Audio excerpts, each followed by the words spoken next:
Hello guys, কি অবস্থা সবার? কেমন আছো? আশা করি অনেক ভালো আছো। তো বরাবরের মতো অস্থির বাঙালিদের কিছু অস্থির টিকটক ভিডিও নিয়ে আমি হাজির হলাম। গাইস, অস্থির বাঙালিদের অস্থির কিছু সেরা টিকটক ভাইরাল ভিডিও নিয়ে আমি হাজির হলাম। কথা না বাড়িয়ে চলো শুরু করা যাক ভিডিও। তো গাইস, তোমরা অনেকেই হয়তোবা জানো বর্তমানে টিকটকে এই ভিডিওটা সোশ্যাল মিডিয়া একদমই ভাইরাল।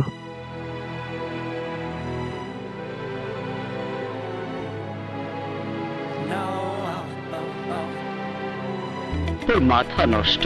তো গাইস, আমি আসলে বুঝতে পারতেছি না যে এই ভিডিওটার ভিতরে এমন কি আছে যার কারণে এই ভিডিওটা টিকটকে ভাইরাল হয়ে গেল। গাইস, ওয়াজ তো আমরা অনেক ধরনের অনেক জায়গায় শুনে থাকি, কিন্তু এই ধরনের ওয়াজ কি আগে কোথাও শুনেছেন? যে পাস করছি রে যুবক, বাড়িত গেছি কোন মিষ্টি নাই টিষ্টি নাই টিয়া গুজিয়ার আর কয় তুই আরে টুড়াছি মারিয়ালা। তো গাইস, এই ওয়াজটা তোমাদের কাছে কেমন লাগলো সেটা অবশ্যই কমেন্টে জানাবে। আর হ্যাঁ, এই ওয়াজটা যদি ভালো লাগে তাহলে ভিডিওতে একটি লাইক করে দিবে। গাইস, মাঠে সাধারণত আমরা যাই খেলা দেখতে, কিন্তু সেই মাঠে গিয়ে যদি আরো একটি মাঠ দেখা যায় তাহলে বিষয়টা কেমন হয়?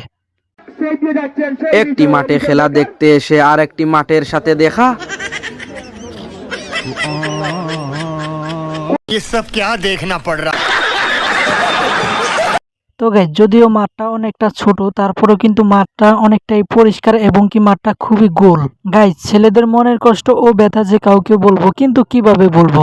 বললে তো কেউ বিশ্বাস করে না, যেটা এই ভাই বলছে। বুকের ব্যথাটা কেউ বুঝলো না, যারে বলি সেই বলে গ্যাস্ট্রিকের ব্যথা। তো গাইস, তোমরা যাই বলো না কেন, এই ভাই যাই বলছে কথাটা কিন্তু একদমই সত্য। গাইস, অস্থির বাঙালিদের কতই না অস্থির ধরনের ড্যান্স দেখছি, কিন্তু এই ধরনের ড্যান্স তো আগে কোথাও দেখিনি।